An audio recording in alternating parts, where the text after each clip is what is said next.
Hello friends, welcome to our YouTube channel TSP classes. तो कैसे हैं आप सब? आई होप आप लोग बिल्कुल ठीक होंगे। तो आज की जो वीडियो होने वाली है उसमें जो है हम हिंदी सीरीज को सॉल्व करेंगे। आप सभी को पता है कि आपका जो एग्जाम है वो दिसंबर के लास्ट वीक में होने वाला है। हालांकि 3-4 दिन में आपका जो है एडमिट कार्ड भी आ जाएगा। तो उसी को देखते हुए कम समय में ज्यादा तैयारी के लिए आप लोगों के लिए सीरीज चलाई जा रही है। आप लोग हर एक सीरीज को करिए, फिर उसके बाद 2-3 बार उसको मतलब कि वीडियो को देखिए, फिर अपने सीरीज को सॉल्व करिए। उससे क्या होगा कि आपका कॉन्सेप्ट क्लियर होगा, चीजें आपको क्लियर होंगी और एग्जाम टाइम में आपको कोई भी प्रॉब्लम नहीं होगी। तो इसके पहले आपका जो पेपर 1 है, वर्तमान भारतीय समाज, उसी क्लासेस हो चुकी है। पेपर 2 जो है आपका प्रारंभिक शिक्षा के नवीन प्रयास, वो भी हो चुका है। मैथ भी चल रहा है आपका, साइंस हो रहा है, इंग्लिश चल रहा है। तो आप सभी क्लासेस को अच्छे से देखिए और अपनी बेहतर तैयारी करिए। ठीक है, तो चलिए अब क्वेश्चन शुरू करते हैं। हिंदी का आज जो है वो वस्तुनिष्ठ प्रश्न यानी एमसीक्यू हम करेंगे। हिंदी का जो टोटल होता है वो 25 नंबर का होता है। इसमें से भी आपको 12 नंबर लाने की जरूरत होती है, तभी आप पास हो पाएंगे। 11 हुआ तो आपका बैक लग जाएगा।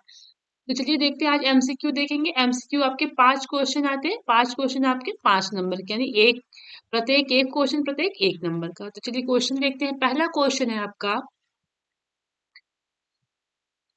किस प्रणाली से छात्रों में सक्रियता बनी रहती है? मतलब ऐसा कौन सा प्रणाली है जिससे छात्रों में क्या रहती है, सक्रियता बनी रहती है, यानी वो एक्टिव रहते हैं। तो कौन सा है वो आपका प्रश्नोत्तर प्रणाली। ठीक है, अगला क्वेश्चन है, निम्नलिखित में जातिवाचक संज्ञा क्या है? इसमें पूछा है इन चारों में से आपका जातिवाचक संज्ञा क्या है?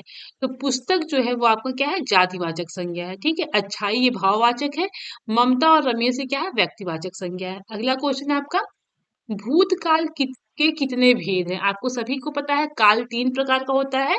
ठीक है, जो है, तो उसी में पूछा गया है कि आपका भूतकाल कितने भेद के होते हैं। तो सबसे देख लीजिएगा, काल जो होता है वो 3 तरह का होता है। एक वर्तमान काल, दूसरा भूतकाल और तीसरा भविष्य काल। तो आपको क्वेश्चन में पूछा है कि भूतकाल के कितने भेद हैं, तो भूतकाल के आपके टोटल 6 भेद होते हैं। कितने? 6 भेद होते हैं। तो देखिएगा कौन सा है। पहला है आपका सामान्य भूतकाल, ठीक है, दूसरा है आपका आसन्न भूतकाल, तीसरा है पूर्ण भूतकाल और चौथा है आपका अपूर्ण भूतकाल। ठीक है, और पांचवा है आपका संदिग्ध भूतकाल और छठा है आपका हेतु हेतु मद भूतकाल। ठीक, अभी यहाँ पे सिर्फ इसको देख लीजिए। इसके बाद जब अति लघु आपको कराया जाएगा तो वहां पे आपको सब डिटेल में पढ़ाया जाएगा। अगला क्वेश्चन देखते हैं। जागृत शब्द का विलोम है, तो जागृत शब्द का विलोम होता है सुषुप्त। ठीक, अगला क्वेश्चन है, मौन वाचन का उद्देश्य है। मौन वाचन का क्या उद्देश्य है? देखिएगा, पहला वाचन गति का विकास, दूसरा है पठित सामग्री का अधिग्रहण, तीसरा है वाचन का अभ्यास। तो आपका ऑप्शन तीनों सही है। अगला क्वेश्चन है, जो शब्दांश किसी शब्द के आदि से निकलकर उसके अर्थ को बदल देता है वह कहलाता है। ठीक है, तो क्या कहलाता है वो? आपका प्रत्यय कहलाता है। देखिएगा, इसमें क्या है, कंफ्यूजन वाला क्वेश्चन ये है, आपको लगेगा कि यह उपसर्ग होगा, लेकिन ये उपसर्ग नहीं होगा। क्यों? क्योंकि क्वेश्चन में पूछा है जो शब्दांश किसी शब्द के आदि से निकलकर, है ना, आदि से निकलकर उसके अर्थ को बदल देता है वो क्या कहलाता है? प्रत्यय। यानी अगर यहाँ पे होता, जैसे मान लीजिए आपको दे दिया जाए क्वेश्चन,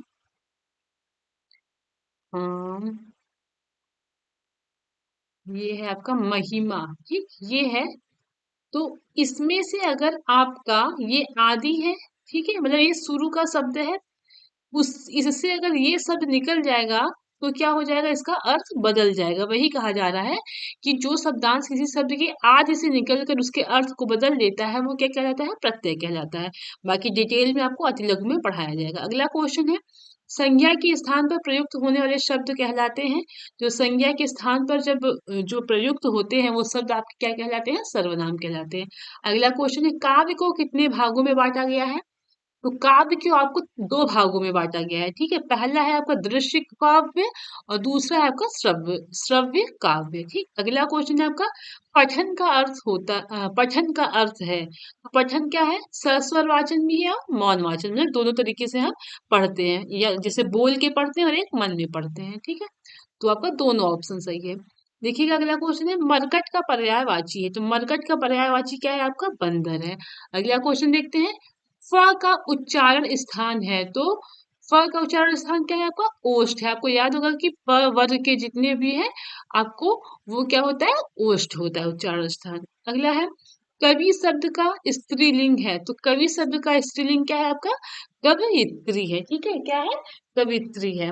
अगला क्वेश्चन देखिएगा, व्याकरण में वचन का सही अर्थ क्या है?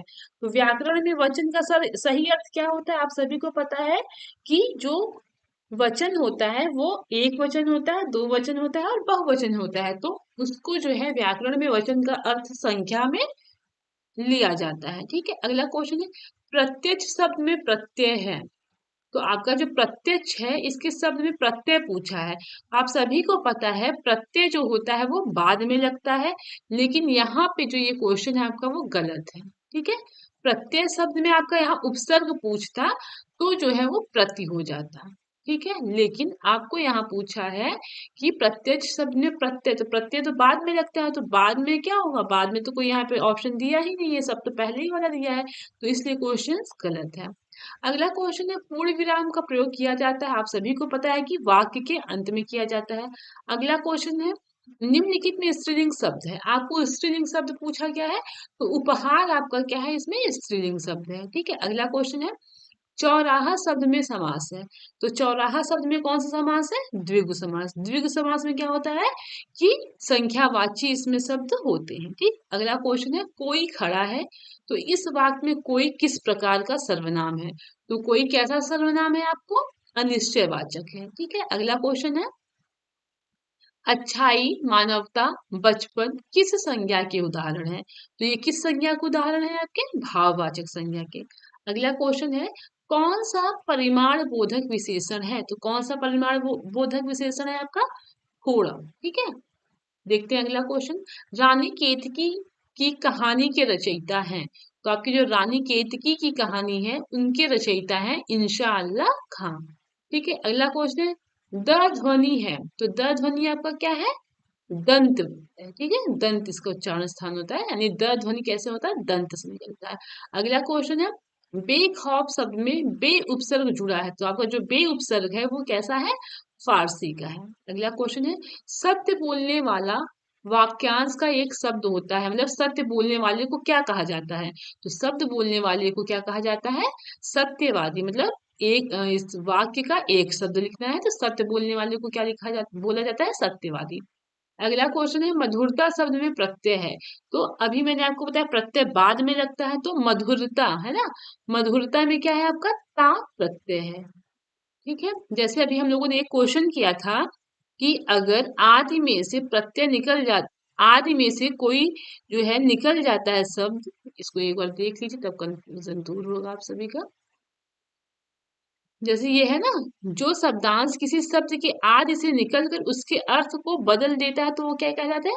प्रत्यय कहलाता है। जैसे ये है आपका मधुरता, है ना, तो यही पूछा गया है कि जो शब्दांश किसी शब्द के आदि से निकलकर, मतलब ये आपका शब्द है, ठीक, ये आदि जो पहला भाग होता है, मतलब जो शुरुआत का भाग होता है उसी को आदि कहते हैं, तो जो आदि से निकल जाता है और वह अर्थ बदल लेता है तो उसको क्या कहलाते हैं? प्रत्यय कहलाता है। ठीक है, जो ता निकला वही आपका प्रत्यय है। अगला क्वेश्चन देखते हैं इनमें से कौन सी ध्वनि अंतस्थ नहीं है? तो आपको पता है अंतस्थ ध्वनि कौन सी होती है? य र ल व, तो ये ब नहीं होता है, ये व होता है। नहीं पूछा है तो जो नहीं है वही हमारा आंसर सही होगा।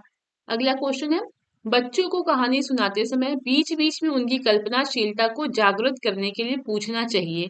उसमें क्या पूछना चाहिए आपको? बीच बीच में विकासात्मक प्रश्न पूछने चाहिए। अगला है जो अधिक बोलता है वाक्यांश के लिए प्रयुक्त होने वाला एक शब्द, तो जो बहुत अधिक बोलता है उसको क्या कहा जाता है? आपको वाचाल कहा जाता है। अगला क्वेश्चन है सजग शब्द का पर्याय नहीं है, यानी सजग शब्द का पर्यायवाची नहीं है। सजग का मतलब चौकस यानी चौकन्ना होना, सचेत, सावधान, ये सब सजग का पर्यायवाची है, लेकिन पहरेदार आपका पर्यायवाची नहीं है। ठीक, अगला क्वेश्चन है महाकवि शब्द में प्रयुक्त समास है, तो महाकवि में क्या है आपका? कर्मधारय। कर्मधारय में क्या होता है कि जो आपका पद होता है वो दूसरे पद का विशेषता बताता है, तो कवि कैसा है? महा है, महान कवि नहीं, तो ये आपका क्या है, आपका कर्मधारय समास है। अगला क्वेश्चन देखते हैं, निम्नलिखित में से कौन सा व्यंजन ऊष्म व्यंजन है? तो श श तीनों श क्या है आपके ऊष्म व्यंजन होते हैं। अगला क्वेश्चन है, श्र संयुक्ताक्षर निम्नलिखित व्यंजन के मेल से बना है। तो आपका जो श्र है वो किससे बना है? ये स है, फिर र ये तीनों मतलब व्यंजन से मिलकर क्या श्र बना हुआ है। अगला क्वेश्चन है, ख का उच्चारण स्थान है या उच्चारण स्थल है? आपको पता है क ख जितने भी वर्ग के हैं, क ख ग घ, तो ये किसमें है आपके, कौन से वर्ग के हैं? कंठ वर्ग के हैं। ठीक है, अगला क्वेश्चन है, मुद्रा शब्द का अर्थ है। तो मुद्रा शब्द का अर्थ क्या होता है आपका? अंगूठी भी होता है, रुपया भी होता है और आकृति भी होती है। ठीक, तो उपयुक्त आपका सही है। इसको इरेज कर दे, वरना आप सब कंफ्यूज हो जाएंगे। बाकी आंसर तो तीनों सही है, कोई दिक्कत नहीं है। चलिए बाकी देखते हैं अगला क्वेश्चन। अज शब्द का अर्थ है, तो अज शब्द का अर्थ क्या है आपके? दशरथ के पिता। अब देखिएगा, इसमें जो है अज का अगर देखा जाए तो अज के बहुत सारे अर्थ हैं। ठीक है, जैसे अज मीन्स क्या होता है? बकरा भी होता है, अजा मीन्स बकरी होती है ना। और अज का मतलब क्या होता है? शिव जी को भी बोलते हैं, विष्णु जी को भी बोलते हैं, और अज का मतलब आपका दशरथ के पिता भी है। ठीक है, वेट,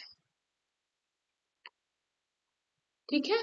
तो चलिए अब देखते हैं अगला, फिर से समझ लीजिए कि आपका जो अज है उसका अर्थ क्या है इसमें? दशरथ के पिता। अज का मतलब बकरा भी होता है, अज का मतलब विष्णु जी भी और शिव जी भी होते हैं। ठीक है, अगला क्वेश्चन है आपका, वह वह। ठीक है, फिर साइकिल चलाइए। वाक्य में वह वह शब्द क्या है? तो ये क्या है आपका? विस्मयादि बोधक अव्यय है। अगला क्वेश्चन है, परिश्रमी शब्द में कौन से विशेषण का बोध होता है? तो आपका परिश्रमी शब्द में कौन सा विशेषण दिखा रहा है? गुणवाचक, यानी उसके गुण का, इसमें गुण मतलब क्वालिटी को बता रहा है ना, गुणवाचक विशेषण होगा। अगला क्वेश्चन है, वह गलत होने से डरती है, इसमें क्या क्रिया विशेषण लगेगा? तो क्या होगा इसमें, क्या फिट बैठ रहा है वही देख लीजिए आप।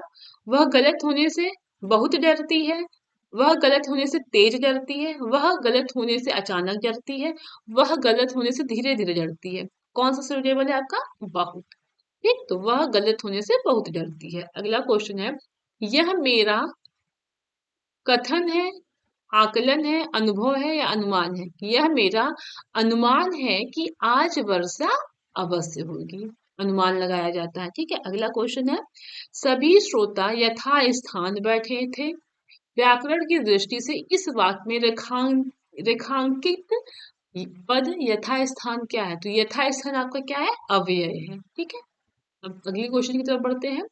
जटिल विशेषण के लिए निम्नलिखित में से उपयुक्त संज्ञा होगी। तो जटिल के लिए क्या है आपका? समस्या, ये आपका उपयोगी संज्ञा होगा। अगला क्वेश्चन है, रिक्त स्थान की पूर्ति के लिए उपयुक्त कारक चिन्ह का चयन कीजिए। तो प्रत्येक प्रश्न के 4 संभावित उत्तर दिए गए हैं, इसमें जो है आपको कौन सा कारक चिन्ह लगेगा? के लगेगा। अगला क्वेश्चन है, हीरा जयपुर से दिल्ली जा रहा है। ठीक है, तो इसमें आपका क्या होगा? आपका अपादान कारक होगा। क्यों? क्योंकि यह हीरा जो है वो जयपुर से अलग हो गया ना, अलगाव हो रहा है, इसलिए यहाँ पे क्या होता है? अपादान होगा। अगला क्वेश्चन है, मानव शब्द के लिए भाववाचक संज्ञा का चयन कीजिए। तो मानव शब्द के लिए क्या करना है आपको? भाववाचक। तो मानव शब्द का क्या हो जाएगा? भाववाचक संज्ञा मानवता हो जाएगा। अगला क्वेश्चन है, किस वाक्य में कर्मवाच्य का प्रयोग हुआ है? तो कर्मवाच्य का प्रयोग कहाँ हुआ है देख लेते हैं।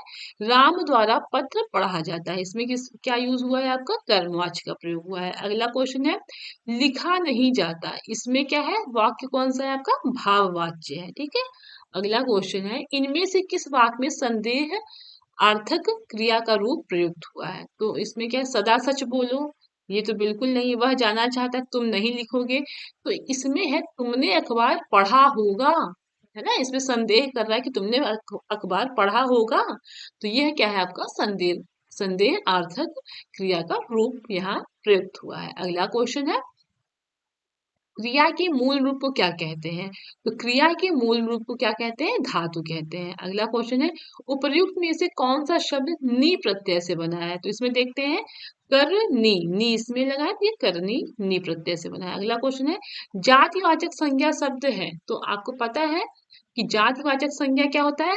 पूरे एक समूह को दर्शाता है। जैसे डॉक्टर क्या है? आपका जातिवाचक संज्ञा है, इसमें चाहे जेंट्स हो चाहे लेडीज हो, इसमें जो है सभी आ जाते हैं। ठीक है, अगला क्वेश्चन है, निम्नलिखित में से कौन सा शब्द संज्ञा है, तो इसमें क्रुद्ध, क्रोधित, क्रोधी, क्रोध, तो आपका क्रोध जो है वो संज्ञा शब्द है। अगला क्वेश्चन है, कौन सा शब्द हमेशा बहुवचन में प्रयुक्त होता है? तो आपका जो प्राण है यह हमेशा किस में प्रयुक्त होता है? बहुवचन में प्रयुक्त प्रयुक्त होता है। अगला क्वेश्चन है, गद्य की एक महत्वपूर्ण विद्या है, तो गद्य की एक महत्वपूर्ण विधा है आपकी कहानी होती है, ठीक है। कहानी तत्व के आधार पर कहानी के भेद हैं, तो देखिएगा कहानी के कितने भेद हैं आपके? 4 भेद होते हैं। कौन कौन से हैं आपका? कहानी की विधि सॉरी कहानी तत्व के आधार पर पूछा है, तो 4 तरह के होते हैं। कौन कौन से होते हैं आपके? वार्तालाप विधि हो गया, ठीक, प्रश्नोत्तर, चित्र और कहानी कथन विधि। और कहानी की विधियां मानी जाती है, ये भी आपकी 4 ही है। अगला क्वेश्चन है, आरंभिक अवस्था के बच्चों में कहानी शिक्षण की सर्वाधिक उपयुक्त विधि कौन है? तो आरंभिक अवस्था में बच्चों की जो कहानी शिक्षण की सबसे उपयुक्त विधि है वो आपका चित्र विधि कहलाता है, ठीक है। अगला क्वेश्चन है, वाक्यों का वर्गीकरण कितने आधारों पर किया गया है? तो आपका जो वाक्य है उसका वर्गीकरण आपके 2 आधार पे किया गया है, ठीक है। तो देख लीजिएगा वो 2 आधार कौन सा है। पहला है, एक मिनट देखिएगा, पहला है आपका, एक मिनट देखिएगा, जो पहला है ये 2 आधार पे किया जाता है। तो पहला आपका रचना के आधार पर, ठीक है, रचना के आधार पर, और दूसरा जो है आपका वो किया जाता है अर्थ के आधार पर। ये क्वेश्चन आपका अति लघु में बन सकता है, इसीलिए मैं आपको यहाँ पे लिखा दे रही हूँ। 1 नंबर आपको मिल जाएगा अगर आप ध्यान से पढ़ेंगे, चीजें याद हो जाएंगी तो। देखिएगा, वाक्यों का जो वर्गीकरण होता है वो मतलब 2 आधारों पर किया जाता है। जो 2 आधार है वो पहला है आपका रचना के आधार पर, दूसरा है आपका अर्थ के आधार पर, ठीक है। अगला क्वेश्चन है, जिन वाक्यों में एक उद्देश्य तथा एक ही विधेय होता है उसे कहते हैं आपका सरल वाक्य। मतलब एक ही सब्जेक्ट होता है और एक ही ऑब्जेक्ट होता है, उसको क्या कहते हैं? सरल वाक्य। जैसे आप देख लीजिएगा, एग्जाम्पल क्या है, मान लीजिए मोहन, ठीक है, खाना खाता है, ये क्या है? आपका सरल वाक्य है। आगे देखते हैं, अगला क्वेश्चन है, मिश्र वाक्य कहते हैं। मिश्र वाक्य किसे कहते हैं? जिनमें एक साधारण वाक्य हो तथा उसके अधीन दूसरा उपवाक्य हो। इसका एग्जाम्पल समझिएगा आप। जैसे मान लीजिए जो है, पुलिस अधीक्षक की आज्ञा पाते ही जवान आगे बढ़ा, ठीक। तो इसमें क्या है? एक साधारण वाक्य है जिसमें क्या है, दूसरा वाला वाक्य उसमें अधीन है, ठीक है। अगला क्वेश्चन देखते हैं हम। जैसे 60 क्वेश्चन है, जिन वाक्यों में से एक से अधिक प्रधान उपवाक्य हो और वे संयोजक अव्यय द्वारा जुड़े हों उन्हें कहते हैं आपका संयुक्त वाक्य। और संयुक्त वाक्य का क्या होता है? एग्जाम्पल एक देख लीजिएगा। जैसे मान लीजिए, राम कक्षा में गया परंतु वहां मोहन नहीं था, है ना। परंतु आया कि नहीं आया? ये संयोजक जो है, संयोजक अव्यय के द्वारा जुड़ जाते हैं, उन्हीं को क्या कहा जाता है? संयुक्त वाक्य। तो ये जो आपको संयोजक अव्यय है उससे भी आप एक आराम से पहचान सकते हैं कि यह कौन सा वाक्य है, ठीक है। और आपका ये जो वाक्य है, सरल, संयुक्त, मिश्र, 3 वाक्य है, ठीक है। अगला क्वेश्चन देखते हैं क्या है। अनुकरणात्मक क्रिया नहीं है। अनुकरणात्मक क्रिया क्या होता है कि बस वही, मतलब जैसे फड़फड़ाना, मतलब वही चीज 2 बार आवृत्ति हो जाती है, मतलब दोहरा दिया जाता है। जैसे हिन हिनाना, ठीक, मिमियाना, ये सब आपका अनुकरणात्मक क्रिया है। लेकिन झुठलाना आपका अनुकरणात्मक क्रिया नहीं है। इसको इरेज कर देते हैं वरना आप लोग को थोड़ा दिक्कत होएगा। चलिए देखिएगा अगला, देखिएगा अगला क्वेश्चन है, श्याम ने गाना गाया होगा, ठीक है। तो श्याम ने गाना गाया होगा, इसमें आपको पूछा है कि कौन सा आपका वाक्य ये है, ठीक है। तो देखते हैं कौन सा वाक्य है इसमें। तो इसमें है आपका, श्याम ने गाना गाया होगा, मतलब इसमें संदिग्ध है ना, संदिग्ध भूत है कि वो सोच रहा है कि पता नहीं उसने गाना गाया होगा कि नहीं गाया होगा। अगला क्वेश्चन है, क्रिया के अर्थ में विशेषता प्रकट करने वाले अव्यय को क्या कहते हैं? तो क्रिया के अर्थ में विशेषता प्रकट करने वाले को बोलते हैं आपका क्रिया विशेषण, ठीक। अगला क्वेश्चन है, कालवाचक क्रिया विशेषण है, तो इसमें कालवाचक मतलब इसमें टाइम का है, तो उसमें क्या होता है, अब जो है आपका वो है कालवाचक क्रिया विशेषण। अगला क्वेश्चन है, वह किधर गया। किधर शब्द क्या है आपका, किधर है आपका स्थानवाचक विशेषण। आप इसे पढ़ेंगे तो आपको अपने से समझ में आ जाएगा, हालांकि अब ग्रामर तो पढ़ाने का टाइम नहीं है, तो अब इसी को आप समझ के अपना जो है कॉन्सेप्ट क्लियर करिए या चीजें रटिए, वाक्य ऊपर है। कौन सा शब्द क्रिया विशेषण है, तो इसमें जो है आपका धीरे धीरे क्या है, क्रिया विशेषण है। अगला क्वेश्चन है, परिमाणवाचक क्रिया विशेषण अव्यय है, तो आपको जो परिमाणवाचक क्रिया विशेषण है वो है अत्यंत। ठीक। अगला क्वेश्चन है, अपूर्ण भूत का उदाहरण है, तो बालक सो रहा था, ये है आपका अपूर्ण भूत।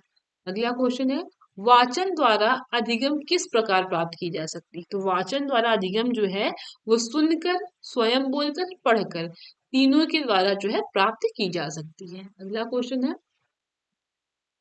बालक के सुनने, बोलने, समझने तथा अभिव्यक्ति की दक्षता का विकास अधिक प्रभावी होगा यदि उनसे बातचीत होगी, क्रियाकलाप, परिवेश, परिवार इत्यादि पर। मतलब ये तीनों सही है। मतलब बालक के सुनने, बोलने, समझने और अभिव्यक्ति की दक्षता का विकास कैसे हो सकता है, क्रियाकलाप के द्वारा, परिवेश के द्वारा और परिवार इत्यादि पर, इन तीनों पर बातचीत करके। अगला क्वेश्चन है, उच्चारण में सशक्त क्षमता होती है, तो उच्चारण में सशक्त क्षमता क्या होती है आपकी, अभिव्यक्ति की होती है। ठीक। अगला क्वेश्चन है, दैनिक जीवन में महत्वपूर्ण स्थान है, तो आपके दैनिक जीवन में सबसे ज्यादा गद्य का क्या है, महत्वपूर्ण स्थान है। ठीक। अगला क्वेश्चन है, उच्चारण शिक्षण शिक्षण का उपयुक्त अवसर है, तो आपका जो उच्चारण शिक्षण का उपयुक्त अवसर क्या होता है, वो प्राथमिक स्तर का होता है। ठीक है। अगला क्वेश्चन है, कक्षा 1 से 3 में सहारा लिया जाता है, तो किसका सहारा लिया जाता है, आपके गीत प्रणाली का लिया जाता है। ठीक है। अगला क्वेश्चन है, कविता शिक्षण के लिए दोषपूर्ण प्रणाली है, तो कक्षा शिक्षण सॉरी कविता शिक्षण के लिए क्या है आपका, शिक्षण प्रणाली क्या है, ये दोषपूर्ण प्रणाली है। अगला क्वेश्चन देखिएगा, किस विकल्प में विराम चिन्हों का सही प्रयोग हुआ है, तो इसमें सही प्रयोग पूछा गया है। तो सबसे पहले तो ये आपका एक सामान्य वाक्य है, तो प्रश्न चिन्ह वाला तो वैसे ही हट जाएगा। ठीक है। उसके बाद देखिएगा, ये जो है आपका हंस, ये जो है डैश, ये तो बिल्कुल लगाने का कोई तात्पर्य ही नहीं है। सॉरी, एक मिनट, एक मिनट रुकिएगा, देखिएगा, ये क्वेश्चन मार्क तो यहाँ पे लगेगा नहीं। उसके बाद देखते हैं कि वाक्य कैसा है आपका, जीवन विश्व की संपत्ति है ना, ये सिर्फ एक ही है, इसमें कोई कॉमा लगाने के बीच में आवश्यकता नहीं है, क्योंकि कोई किसी को किसी से अलग नहीं कर रहा है। ये सब एक सामान्य वाक्य है। जीवन विश्व की संपत्ति, ये कथन है, किसका कथन है, आपके प्रसाद जी का है, तो ये आपका कॉमा के अंदर है। और ये जीवन विश्व की संपत्ति, यहाँ कॉमा लगाने की कोई जरूरत नहीं है, यहाँ डैश लगाने की कोई जरूरत नहीं है, और जीवन विश्व ये भी कोई लगाने की जरूरत नहीं है, अर्थात आपका ऑप्शन सही है, जीवन विश्व की संपत्ति है। अगला क्वेश्चन है, निम्नलिखित में सर्वाधिक उपयुक्त सही चिन्हों वाले विकल्प को चुनिए। ठीक है। देखते हैं, वह आए या ना आए, मैं अवश्य आऊंगा, ये आपका ऐसे किसी सामान्य वाक्य में नहीं लगता है। ठीक है। अगला है, वह आए या ना आए,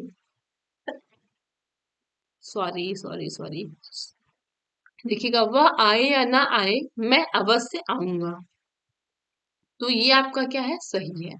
ठीक है। वह आए, ये बिल्कुल नहीं लगता है आपका विस्मयादि बोधक चिन्ह, जब कहीं सुख दुख या जॉय इन सबको प्रकट किया जाता है तब आपका ये लगाता है, ये वह आए तो ये बिल्कुल है नहीं, तो आपका ये आपका वाक्य सही है, वह आए या ना आए, मैं अवश्य आऊंगा। ठीक। अगला क्वेश्चन है, उपर्युक्त में से कौन सा शब्द ई प्रत्यय से बना है, तो आपका कौन सा बना है आपका, देखिएगा, इसमें तो बहुत इजी है, ये दे ही दिया है, हंसी शब्द जो है ई प्रत्यय से बना है। अगला क्वेश्चन है, महिमा शब्द किस प्रत्यय के संयोजन से बना है, तो आपका जो है ईमा प्रत्यय से बना है। ठीक। अगला क्वेश्चन है, आपका भविष्य उज्जवल हो, इसमें क्या कहा जा रहा है, एक ऐसा वाक्य आपका इच्छावाचक वाक्य है। ठीक है। अगला है, जो पढ़ेगा वही उत्तीर्ण होगा, तो ये वाक्य जो है आपका संकेतवाचक वाक्य है। अगला है, जिन वाक्यों से किसी बात या कार्य न करने का बोध होता है उसको क्या कहा जाता है, आपका निषेधवाचक। ठीक है। अगला क्वेश्चन है, श्याम स्कूल जाओ, तो ये क्या दिया दिया जा रहा है आपका आज्ञा दिया जा रहा है ना, तो ये आज्ञावाचक वाक्य हो गया।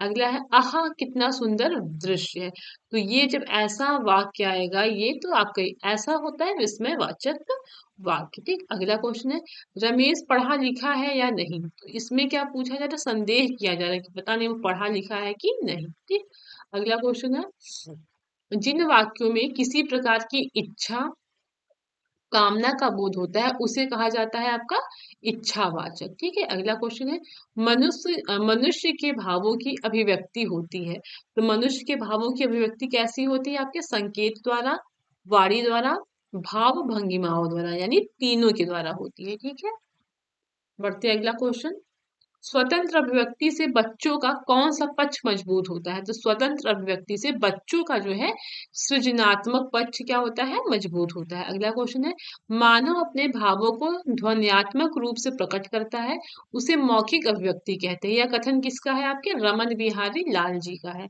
अगला क्वेश्चन है मौखिक अभिव्यक्ति में नहीं आता, तो मौखिक यानी बोलने वाला, तो बोलने में क्या आएगा आपका, लेखन तो बिल्कुल नहीं आएगा, यही आपका क्या है, सही ऑप्शन हो गया। ठीक है,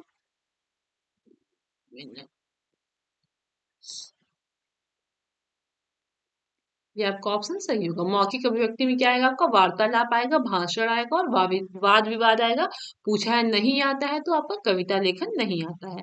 अगला क्वेश्चन है अभिव्यक्ति का उद्देश्य है, तो अभिव्यक्ति का उद्देश्य क्या है आपका, भाषा और साहित्य में रुचि का विकास, बिल्कुल।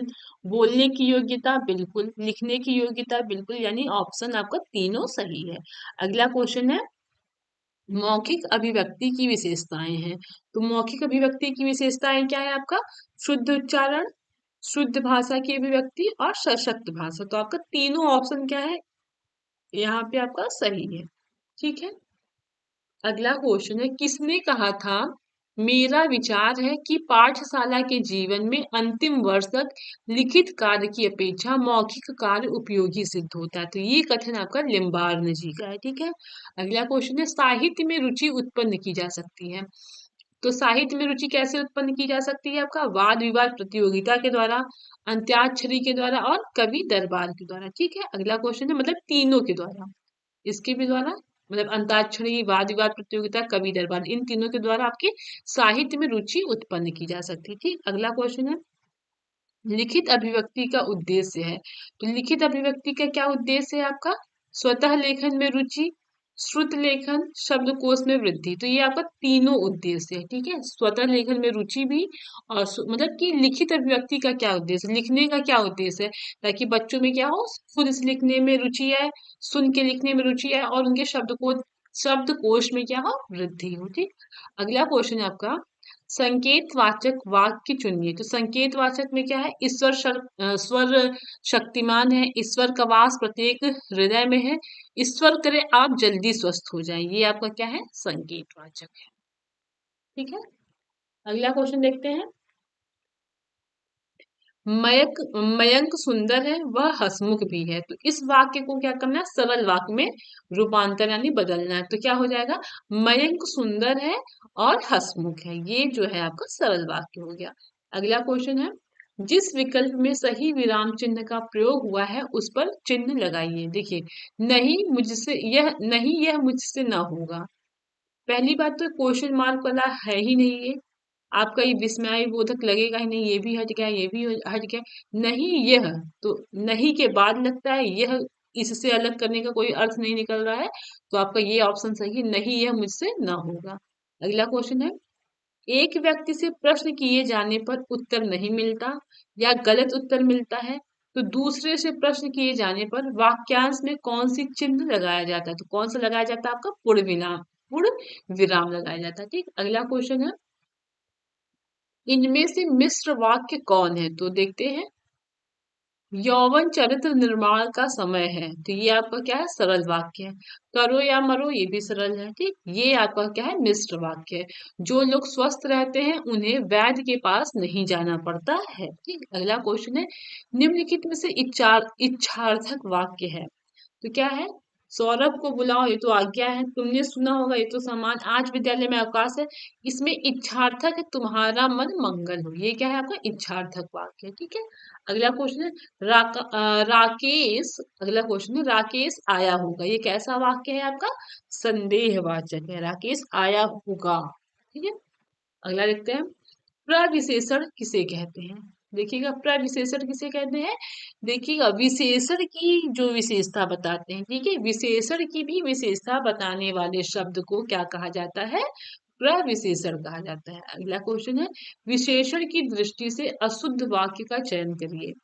तो अशुद्ध पूछा है, आप बुद्धिमान व्यक्ति हैं, बिल्कुल सही है। गुड़िया शीला गुणवान नायिका है, गुड़िया तेज चलती है, हीरा चतुर बालक है। ये तीनों ऑप्शन आपका सही है, लेकिन शीला गुणवान नायिका नहीं होगा, क्योंकि शीला स्त्रीलिंग है, तो स्त्रीलिंग के लिए गुणवती यूज होता है, गुणवान नहीं यूज होता है। तो आपका अशुद्ध वाक्य पूछा है, तो आपका अशुद्ध वाक्य ये है। अगला क्वेश्चन है, किस वाक्य में सकर्मक क्रिया है। तो शिक्षक ने छात्र को पढ़ाया, ये आपका सकर्मक क्रिया है इसमें। ठीक है। अगला क्वेश्चन है, सकर्मक क्रिया शब्द कौन सा है। तो सकर्मक क्रिया शब्द कौन सा है आपका लिखना। ठीक है। अगला क्वेश्चन देखते हैं, किस वाक्य में कृतवाच्य का प्रयोग हुआ है। तो ममता पुस्तक पढ़ती है, इसमें आपका कृतवाच्य का प्रयोग हुआ है। अगला क्वेश्चन, जो गरीबों की सहायता करते हैं वे धर्मात्मा होते हैं, ये कैसा वाक्य है आपका संयुक्त वाक्य है। अगला क्वेश्चन है, मैं चाहता हूं कि तुम्हारे साथ खेलूं, ये कैसा वाक्य है आपका मिश्र वाक्य है। ठीक। अगला क्वेश्चन है, देखिएगा, विस्मयवाचक वाक्य का चयन कीजिए। इसमें आपको, ये तो सबसे इजी होता है, इसमें आपको तुरंत पहचानना होता है। तो ये छी कितनी बुरी बात है, ये आपका क्या है विस्मयादि बोधक वाक्य है। ठीक। अगला क्वेश्चन देखते हैं, आज्ञावाचक वाक्य को चिन्हित करिए। उसने दरवाजा खोला, ठीक है, जल्दी दरवाजा खोलो, उसके द्वारा दरवाजा खोला गया, क्या वह दरवाजा खोल पाएगा। ये सब नहीं, ये जो है आपका आज्ञावाचक है, जल्दी दरवाजा खोलो है ना, काम करने के लिए बोल रहा है, आज्ञा दे रहा है। अगला क्वेश्चन है, सर्वनाम के कितने भेद है। तो सभी को पता होगा 6 भेद होते हैं। अगला क्वेश्चन है, सार्वनामिक विशेषण। देखिएगा, संज्ञा के पहले जो सर्वनाम आता है उसी को सार्वनामिक विशेषण कहा जाता है। अगला क्वेश्चन है, आलस्य शब्द का जो है विशेषण है। तो आलस्य शब्द का विशेषण होता है आपका आलसी होता है। ठीक है। तो देखिए, अगला क्वेश्चन देखते हैं हम। ये 115 है, इसमें कुछ पूछा ही नहीं है, तो ये सॉल्व ही नहीं हो सकता। क्या क्वेश्चन पूछ रहा है समझ ही नहीं आएगा। चलिए अगला क्वेश्चन देखते हैं, किस वाक्य में वचन का सही प्रयोग हुआ है। इसको पढ़ के समझ में आ जाएगा, मेरी होश उड़ गई, ये क्या सही है, बिल्कुल नहीं। हमारा होश उड़ गए, मैं होश उड़ गई, तो आप ही बताइए कौन सा सही है। मेरे होश उड़ गए, ये आपका क्या है सही है। ठीक है।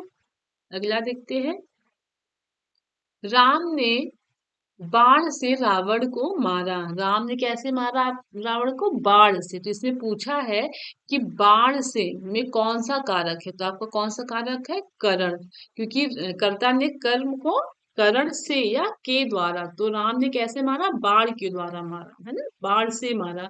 तो कौन सा आपका ये चिन्ह, सॉरी, कौन सा आपका कारक है, आपका करण कारक है। अगला क्वेश्चन है, कौन सा युग्म असंगत है। मैंने उसे पढ़ाया है, ठीक, तो इसमें क्या कर्ता कारक है। पेड़ से फल गिरा है, इसमें क्या है आपका करण। देखिए कौन सा संगत है, मतलब कौन सा गलत है, किसमें गलत मतलब जो है आपका कारक का यूज हुआ है। प्रतिज्ञा प्रेमचंद्र का उपन्यास है, ठीक, आजकल वह घर पर ही है। तो ये तीनों सही है। आपका पेड़ से फल गिरा ये गलत है, क्योंकि इसमें देखिए संबंध बता रहा है कि प्रेमचंद्र का उपन्यास है, ठीक। अधिकरण में पेपर होता है, तो वह घर पर ही है, ये बाकी सही है। आपका ये गलत है, क्यों, क्योंकि पेड़ से फल गिरा है ना, तो पेड़ जो है फल, पेड़ से फल गिर गया है, मतलब फल जो है पेड़ से अलग हो गया है, तो यहाँ पे कर्ण नहीं होगा, अपादान होगा।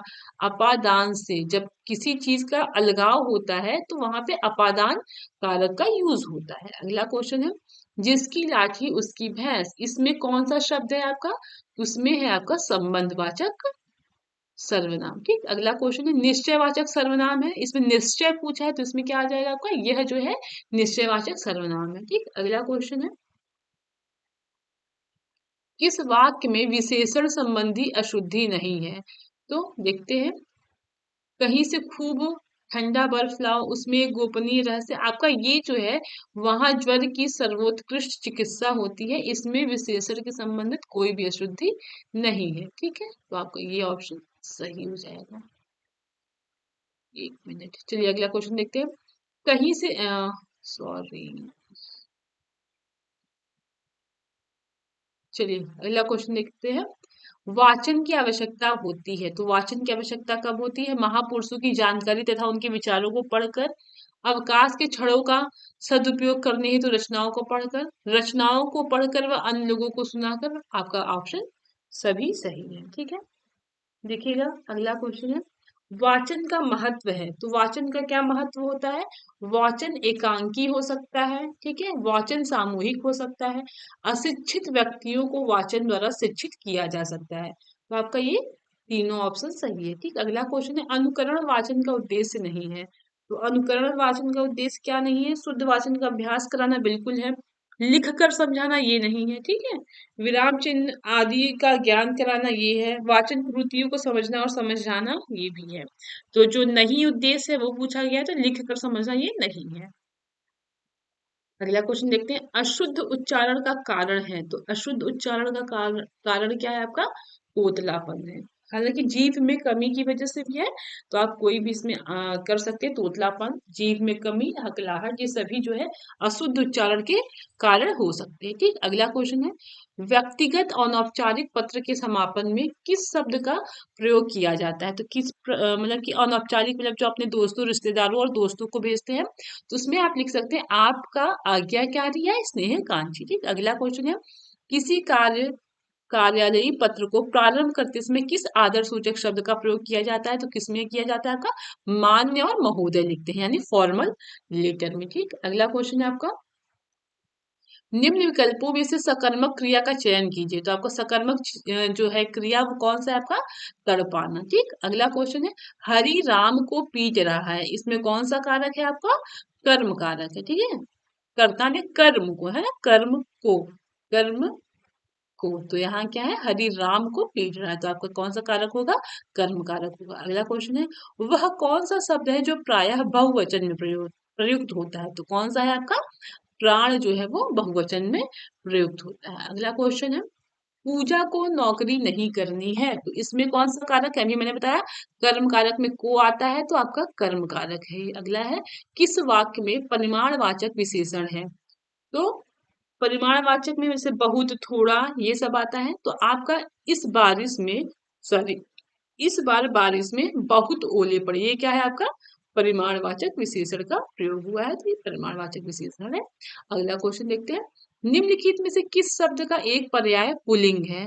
तो इसमें जो है ग्रंथ क्या है? आपका पुल्लिंग है। ठीक, अगला क्वेश्चन देखते हैं, मगरमच्छ का स्त्रीलिंग है, तो मगरमच्छ का स्त्रीलिंग जब बनाते हैं तो हम मादा मगरमच्छ लिखते हैं।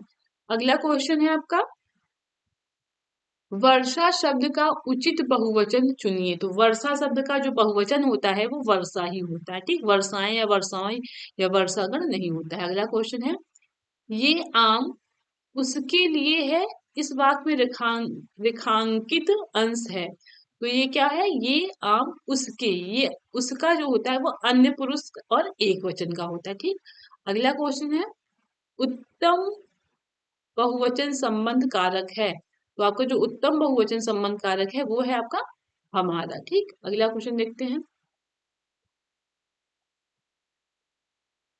कहानी एक गमला है जिसमें एक ही पौधे का माधुर्य अपने सम्मिलित रूप में दृष्टिगोचर होता है, यह कथन किसका है?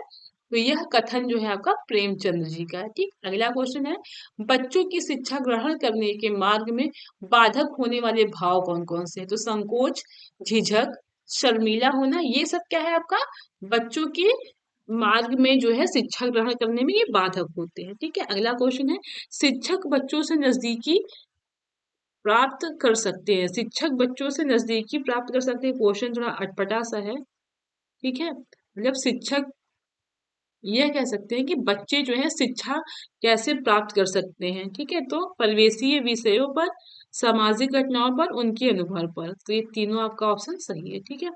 कवि शब्द का स्त्रीलिंग है, तो कवि शब्द का स्त्रीलिंग क्या है? ये क्वेश्चन देखिए 2 बार पूछा गया है, तो आप बताइएगा इसमें इसका सही आंसर कौन सा है वो होगा।